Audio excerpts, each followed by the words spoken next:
So yesterday I spoke about the prospect of Miracleman coming back with the Silver Age with Neil Gaiman and Mark Buckingham. And I made a comment of if people want me to, I will happily go into the history of the character. But then I sat there and thought about it of I would love to kind of spread more information about this character, but I also don't want to spoil the books. So what I'm going to do is I'm going to break it down into separate little discussions. One about his publication, one about the characters, and then when a little bit of time's passed, then the breakdown of the stories, because that kind of gives people a chance to go out and read it if they want to, while knowing some of the back history, and then for those that don't, they can just wait a little while and you get the basic breakdown of the stories. Marvel Man, as he was originally known, his story actually starts in 1954 with a company called L. Miller & Sons Limited here in England.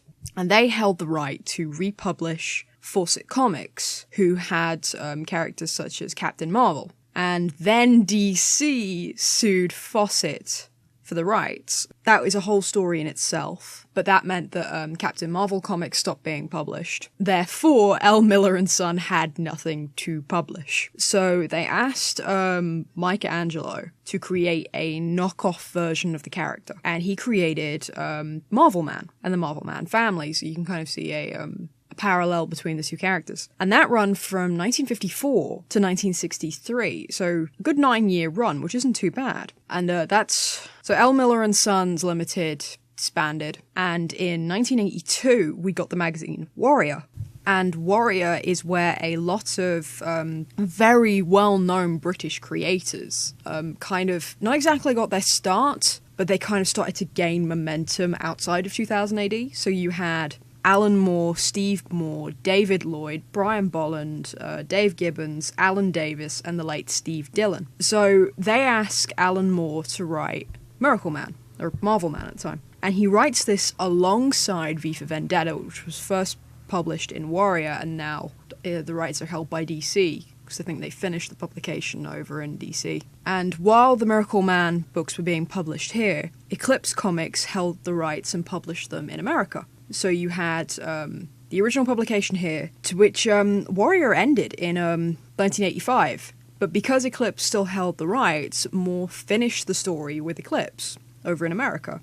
And that was also when the name change went over from Marvel Man to Miracleman, because Eclipse didn't want any trouble with Marvel. So Alan Moore's run ends, and they ask Grant Morrison to kind of pick up the reins. And Morrison decided, this was at the beginning of their feud, where they hadn't spoken much. And Morrison asked Moore for permission to carry on with the character. And Moore, quite frankly, said no, which is a fun little story of the two of them, which does cause a lot of drama. So Eclipse had another book called Total Eclipse, and they had Neil Gaiman and Mark Buckingham write a short story about Miracleman, and that was Neil Gaiman and Mark Buckingham's first attempt at Miracleman. And that led to the Golden Age run, which is the last published stuff we have. And they'd set out another arc, which was the Silver Age, and 2 issues of that were reportedly sold. However, Eclipse went bankrupt in 1994, so the rest of it never saw publication. So in 1996, here's where things get really fun. Todd McFarlane bought the assets to Eclipse Comics. The thing is, when Eclipse Comics got the rights to Miracleman, they split the rights with the artists and creators. So when he bought the rights, Neil Gaiman and Mark Buckingham also had rights to the character, and that started from 2001, a massive ownership battle. And that lasted up until 2009, where it was revealed that Michelangelo still actually held the rights. It had been transferred around for so often, but he still had the original rights. And then in 2013, Marvel announced that they had gained the rights, and they then subsequently reprinted Alan Moore's stories. They reprinted The Golden Age and the lost Grant Morrison story that he wrote in the 80s, which was then drawn by Joe Quesada to the point that now hopefully we might get the Silver Age. I know this is going to be a very short video, but it's kind of this is just a breakdown of the publication, because the publication history in itself is pretty damn interesting. Now, the funny thing is, when Marvel decided to reprint the work, they put Alan Moore's name as the original writer. And this was a question I had when I first started reading them. It was like, why is it not Alan Moore? Why is it the original writer? Because obviously that would be a massive draw to put Alan Moore's name on it. And it's because of how Michelangelo was treated. Moore did not know how Michelangelo was treated when it came to the rights. So when Marvel approached him, he said he didn't want his name on it, and that credit for the work should go to the original writer, which I always thought was very sweet of him, actually. But I'm just going to cut to some footage right now for the stuff that has been printed, because there's a few very interesting facts in the books that are printed. So I thought I'd just quickly switch over to video just to show you guys this stuff, basically. These are the Marvel reprints of the Alan Moore run, all 3 books. So, Dream of Flying, The Red King Syndrome, and Olympus. That was the full Alan Moore run. And then that is the first book with Neil Gaiman and Mark Buckingham. That's the Golden Age. And then this is out of print, but if you can find it, then it's well worth your time. It's the Quixote companion, and it's great because it's got all these interviews with different people who worked on the character, and a ton of sketches and some history.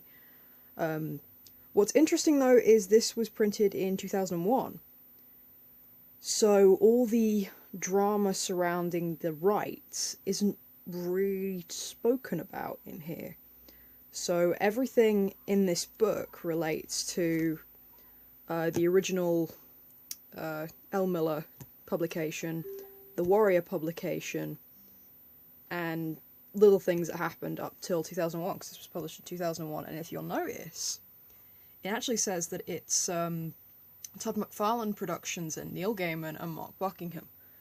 So yeah, this is where the copyright battles all started. But one other thing I wanted to quickly go over is something I noticed in the Golden Age book.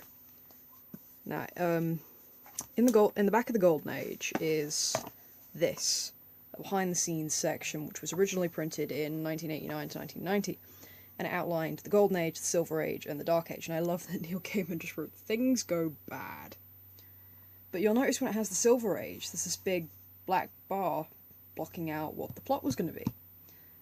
And when I got this in hardcover, I thought, that's weird. I feel like I've seen this page before, but with more information. And I had, and it's not that hard to find, actually. Here is the last issue, single print, of Miracleman by Neil Gaiman and Mark Buckingham, which I love because Mark Buckingham was kind enough to sign it for me last year. And this you could probably find in, like, the back issue section of shops. But what it has is the behind the scenes page unedited, which does very much lead me to think that the plan was just to carry on with the Silver Age. And I said there was a postcard last time I spoke about it. This came out around the same time. So yes, I thought these were just little artifacts I wanted to bring up with people, and I couldn't think of any way to show it that wasn't visual. So yes, on with the show. So I hope you found that interesting. Next time I'm going to go over the characters, just to kind of give a rundown of them. But I felt it was kind of fun to get the publication history out of the way, because that can get very confusing in itself. And this was just a brief rundown. There's a load of really tiny details.